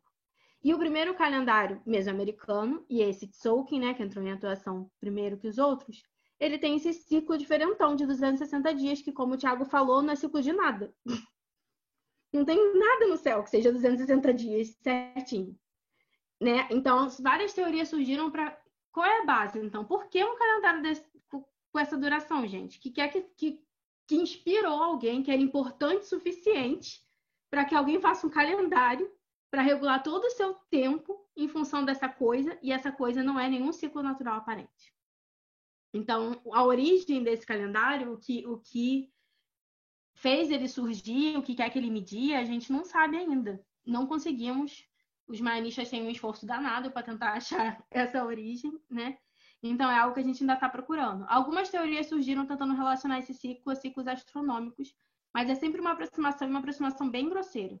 Com o ciclo de Vênus, que a gente sabe que Vênus é né, já comentamos, um astro de bastante relevância, mas o ciclo de Vênus é de 267 dias. 7 dias faz bastante diferença na vida de uma pessoa, não é mesmo? Da passagem meridiana do Sol na cidade de Chichén Itzá, eu acho, né? Mas a passagem meridiana numa única cidade, sabe, num único dia do ano, não justificaria determinar um ano inteiro em função daquilo. Então, a origem do Tzolk'in é muito debatida ainda, e eu acho que é um ponto bastante interessante da gente pontuar, porque ele é o primeiro calendário e não tem, aparentemente, nenhuma relação com plantio e colheita. Então, o primeiro calendário que surgiu, aparentemente, não surgiu para regular o que você come ou quando você planta. Isso também é uma coisa diferentaça. Ele tem o uso que a gente tem certeza que ele tinha, né? Como o próprio Tiago falou, é um uso ritual. Ele era um calendário de augúrios, ritualístico e principalmente que era utilizado por uma casta sacerdotal da sociedade maia. Então, assim, é bem diferente de tudo que a gente encontra por aí. O Raab, que é esse segundo calendário que o Tiago mostrou, de 365 dias, né? 360 dias corridos, e aquele mês fora, assim, do calendário de 5 dias, ele é um calendário que a gente acredita, né? Porque pela duração dele, e principalmente por ter enfiado esses 5 dias aí no final, que ele tem um ciclo solar. Então, está vinculado ao ciclo astronômico do Sol. Só que a gente sabe que 365 dias não é o ciclo solar direitinho também, não é mesmo? Porque nós temos um dia a mais em fevereiro, de 4 em 4 anos, por causa disso. Além de outras milhares de pequenas aproximações que a gente faz com a medição de segundos e de horas ao longo dos anos. Então, ele também não é um calendário que dá para fazer uma compatibilidade perfeita com o ciclo solar. No entanto, como o Thiago falou, ele tem um uso agricultural, principalmente, né? E diário, as pessoas usavam ele a princípio para se organizar no tempo. Ele era um calendário mais pop de popular mesmo. Então, a gente atribui um ciclo astronômico a ele e tal. E ele só foi surgir 200 anos, mais ou menos, depois, em território maia, depois do Tzolk'in. Então, o primeiro calendário ritual, depois o calendário astronômico. E a conta longa foi o último dos 3 calendários a entrar em atuação. E ela funciona muito de forma parecida com que, ou mais parecida, né, dentre os 3, do que a gente usa para organizar o tempo. Porque ela conta o tempo de forma consecutiva. Uma coisa importante é entender que os ciclos calendáricos que foram falados até agora dos maias, eles são calendários para tempos e percepções de tempo cíclicas. Eles não contam o tempo de forma linear. Então, o que isso significa? Significa que até determinado momento da civilização maia, ou seja, até a conta longa surgir, você não conseguia identificar no tempo quando um fenômeno aconteceu. Porque você tem, tipo, a árvore. Quando que essa árvore brotou? Eu vou atribuir a ela uma data. Eu vou atribuir a ela uma data de Tzolk'in, uma data Raab. Depois de 52 anos, esses ciclos se repetem. Então, você não consegue mais saber em quais dos ciclos aquela árvore brotou. Então, você não tem como localizar no tempo quando o fenômeno acontece. Então, é completamente diferente da nossa estrutura de pensar o tempo. Então, o tempo para eles é completamente cíclico. E esses ciclos são eternos. Né? Acho que o Thiago vai falar melhor sobre a conta longa daqui a pouco. Que a gente tem uma quebra desses ciclos, né? Em algum momento. Mas esses ciclos, a princípio, são eternos. Então, a conta longa, quando ela surge, o grande tchabum dela é esse. Ela conta consecutivamente os dias. E aí, finalmente, a gente consegue, ainda que dentro de um ciclo imenso, a gente consegue posicionar um evento no tempo. Dizer que um certo evento aconteceu antes ou depois de outro evento, de fato. E isso é uma grande inovação. Curiosamente, ele é o primeiro calendário que também deixou de ser utilizado depois que a civilização maia começou a cair, né? Esse é o termo mais horroroso possível, mas é o termo mais usado. Né? Quando os espanhóis chegaram, os maias já não estavam no seu auge, eles já tinham sofrido vários declínios populacionais, as cidades já tinham desaparecido do mapa, as pessoas já tinham migrado, então só algumas comunidades maias estavam por aqui quando os espanhóis chegaram. Então, a conta longa nem era mais usada direito por eles. Não é curioso que o único calendário que consiga, de uma certa forma, vincular um evento no tempo, né? Contar um dia atrás do outro, tenha sido o primeiro calendário a ter sido jogado fora depois, tipo, era o que eles não precisavam. Eles precisavam de uma contagem de tempo cíclica, assim. Eu acho que isso demonstra bem como eles tinham uma relação com o tempo e estruturavam a sociedade deles de forma completamente diferente da nossa. Afinal, um fenômeno não é importante quando o fenômeno aconteceu, mas sim como ele aconteceu, entenderam? É muito legal como os calendários podem trazer essas informações assim, a galope. É muito curioso isso, Carol. Eu já vi em algumas fontes, já não lembro bem onde, que alguns autores associam esse ciclo de 260 dias ao ciclo de gestação da mulher. Ah, sim. Vocês já viram isso? Sim, é bastante. Na verdade, eu acho que dentre as teorias do Tzolk'in, essa é a mais difundida. Eu até tinha esquecido de falar dela. Ela tem alguns problemas que são iguais aos outros, porque o ciclo gestacional humano não é certinho 260 dias, né? Que são 9 lunações. Na verdade, é isso que a gente conta. E nós, astrônomos, sabemos que uma lunação não tem um dia fixo, né? Determinado. Então, eles também não são precisos. E tem algumas coisas lexográficas que vão meio de encontro a isso, porque você não tem nada na estrutura do calendário que te diga que tem alguma relação com o ciclo gestacional. Não tem um glifo que fale de maternidade, não tem um glifo de infância, não tem uma palavra que cuspa ali alguma coisa que você tenha alguma relação. Então, essas teorias que surgem aí do Tzolk'in, do porquê que ele surgiu, porquê 260 dias, porquê ritualístico, gente? O primeiro calendário pode ter, obviamente, né? Eu não estou aqui... Eu acho que os antropólogos do Encontros Maias tiveram um tremelique comigo porque eu falei isso, do porquê ritualístico. Não estou dizendo que os calendários não tenham que ser ritualísticos, eles são, em sua essência, eles são. Mas acontece que a ritualística dissociada de um uso prático não é comum, entendeu? Não é comum que você não tenha um calendário que você não consiga regular plantio por ele. Que não seja usada, eu discordo que não seja usada no sentido prático. Você eu mesmo também. usa um campo, então acho que se aplica de várias maneiras possíveis. Acho que como eu estava tentando observar um pouco mais cedo, por exemplo, a conta de qualquer ciclo astronômico não existia enquanto calendário da maneira como o Tzolk'in existe. Por quê? Porque o Tzolk'in é usado para marcar vários ciclos astronômicos também, dependendo da sociedade e da observação local, né? Que a gente sabe que a astronomia vai depender sempre da observação local. Então, acho que tem... Mas essa é a questão, não tem como você marcar esses ciclos pelo Tzolk'in, nem usar o Tzolk'in como referência. Não como uma forma óbvia, a gente está falando tudo isso dentro de um lugar. Eu penso que tem e usam. Você colocou uma imagem de um códice que é uma estrutura do calendário ritual purinha ali, no meio da representação da constelação. Sim, não estou dizendo que não seja usado, eu estou dizendo que não é usado de forma eficiente. Eu estou dizendo que eu posso considerar o ano, vamos botar isso para nossa realidade. O ano solar com 365 dias. Existe zero necessidade da gente botar um ano bissexto, se a gente quiser. A nossa sociedade pode se estruturar por isso. Em determinado momento, a gente não vai conseguir mais fazer conexões com o ciclo astronômico com o nosso ciclo social, porque a gente não dá, o calendário está defasado, entre aspas, ou o ciclo solar está defasado com relação ao calendário. Então, se nesse momento em que você tem essa defasagem, você quer fazer uma associação em medição pelos dois, você não vai fazer uma associação de forma eficiente, porque está defasado. É isso que eu estou falando. Entendeu? O Tzolk'in pode ser usado para montar para regular o ciclo venusiano. Eles de fato faziam. Mas ele não é eficiente no sentido específico, porque o ciclo venusiano é de 267 dias e não é de 260. Então, vai sobrar sempre 7 dias de um ano de Tzolk'in. Que eu, para regular isso, e aí a gente entra no segredo da aferição dos calendários maias.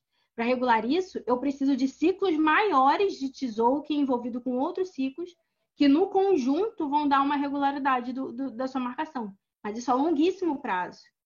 A longuíssimo prazo, ok. Mas uma pessoa não vive 1.500 anos, uma pessoa vive 52 anos. Mas aí eu estou falando no uso cotidiano, entendeu? Que é isso que, na verdade, a gente procura entender quando você está estudando a percepção ordinária do tempo. E é óbvio que a gente nunca vai conseguir achar uma informação eficiente, não eficiente, mas uma informação fidedigna, porque nós não somos maias, nós não moramos no período pré-clássico e nós não estamos usando esse calendário em atuação. Então, eu acho que a minha provocação em relação aos astrônomos, porque o outsider aqui sou eu, né? Então, a minha provocação em relação aos astrônomos é também nesse sentido de, tipo, por exemplo, a gente começar a desnaturalizar essa coisa do eficiente. O que é eficiente, o que não é eficiente. É por isso que eu chamei a atenção da questão do calendário maia, que tem vários autores que dizem como se um ciclo grande, como a Carol reforçou agora também, um ciclo mais largo, sincroniza, entre aspas, aí, com um ciclo de observação astronômica relevante. Certo? Mas eu queria também comentar uma questão da conta longa, né? Porque, assim, você faz um questionamento, né? Por que a conta longa, que era justo o calendário, estou tentando falar nas suas palavras, que é justo um calendário que é usado para localizar qualquer data num tempo linear, contínuo e infinito, né? Que é justamente a questão da conta longa. A conta longa é isso. Ela é uma base do sistema matemático, da matemática posicional, para contar o tempo, e ela propicia uma conta literalmente infinita. Então, qual é o maior ciclo da conta longa? Não existe. Porque naquele esquema em que cada ponto, cada barra, passa a valer mais do que 1 ou 5, ele passa a valer 1 vezes 20 ou 5 vezes 20, e cada vez mais um sistema que possibilita uma contagem infinita, né? Então, acho que é disso que se trata quando a gente está falando de conta longa. Justamente por isso, a gente tem que considerar que essa conta longa é uma coisa de uma elite maia clássica muito localizada. Ela usava esse calendário, que é a conta longa, o Shoutun, como os mais contemporâneos alguns chamam também, que era extremamente usada politicamente, até para manter um sistema político maia clássico. Então, a noção de tempo do sistema político maia clássico. Só que isso é uma coisa muito restrita. Então, a gente não pode pensar os maias a partir daí. Isso é uma coisa que emergiu e que caiu, como a Carol falou. Mas, obviamente, a gente tem que fazer todo um debate também sobre essa questão de caiu até que ponto, caiu aonde, porque as elites eram muito localizadas também. Então, tem todas essas questões que se eu parasse para a gente trocar uma ideia ponto a ponto, assim, como se fosse num congresso acadêmico, que a gente tivesse muito tempo mais para falar sobre isso, mas eu acho que isso já coloca algumas questões interessantes também para a gente pensar no diálogo, né? Carolina e Thiago, vocês devem ter percebido um movimento que a gente viu nas redes sociais, principalmente agora, nesse mês de julho, né, de 2020, um crescimento da circulação de desinformação sobre os calendários maias, ou sobre os maias de uma maneira geral, né, na internet. O que vocês poderiam comentar sobre isso? Bom, o anticientificismo, né, não é uma exclusividade do calendário maia, infelizmente.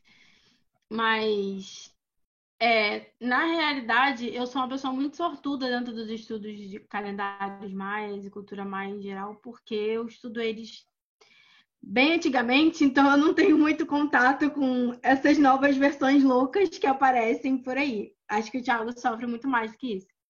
Mas falando com alguém que tem que lidar diariamente com terraplanistas e astrólogos hard, né, que acham que o universo realmente tem que seguir aquela ordem, eu acho que o que me surpreende é o poder, na verdade, que todas essas teorias, isso é algo em comum a todas elas, né?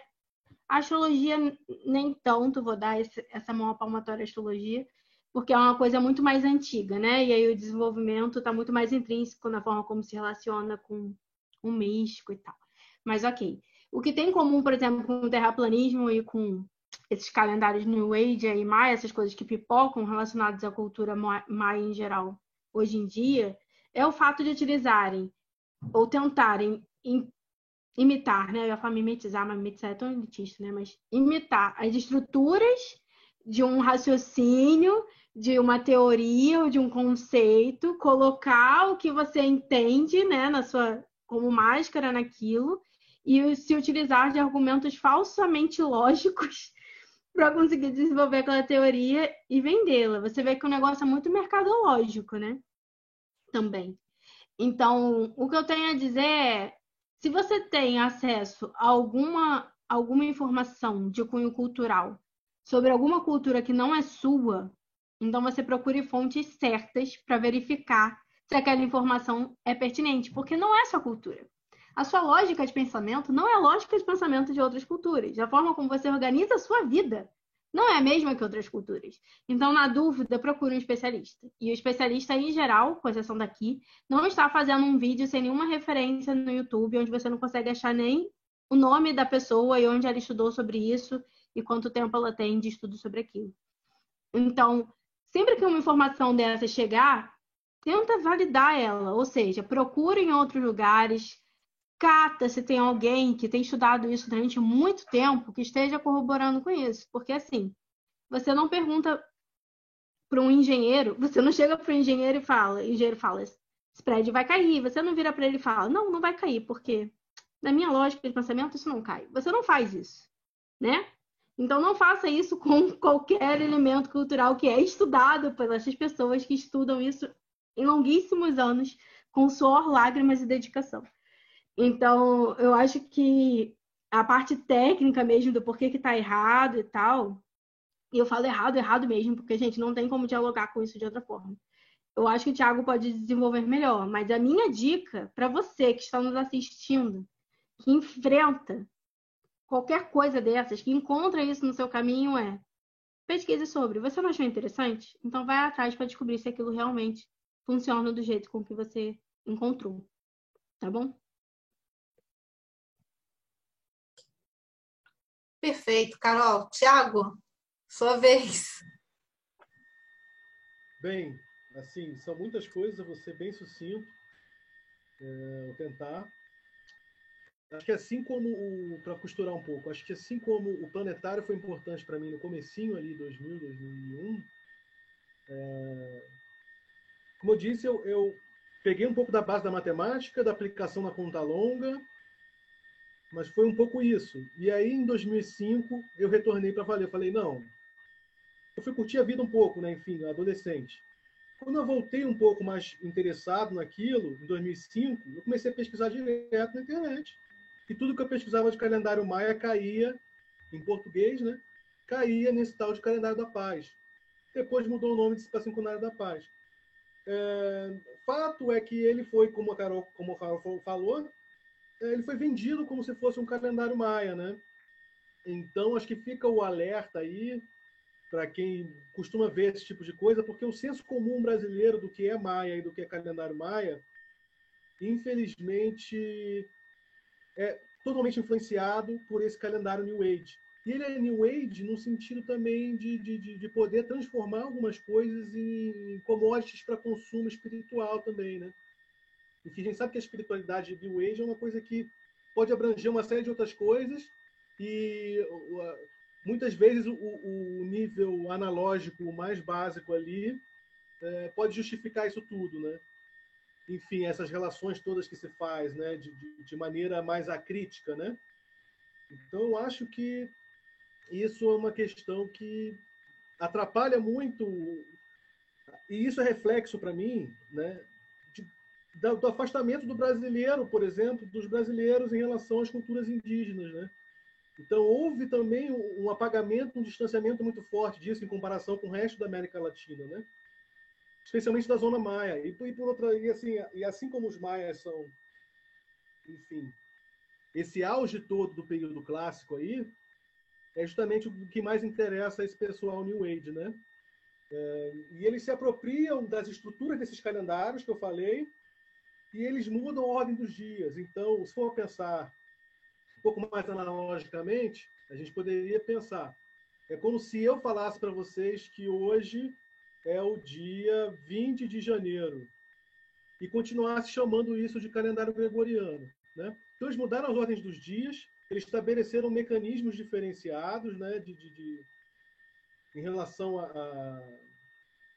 ao ano bissexto, como ele é usado por nós, né, que os mais antigos não usavam.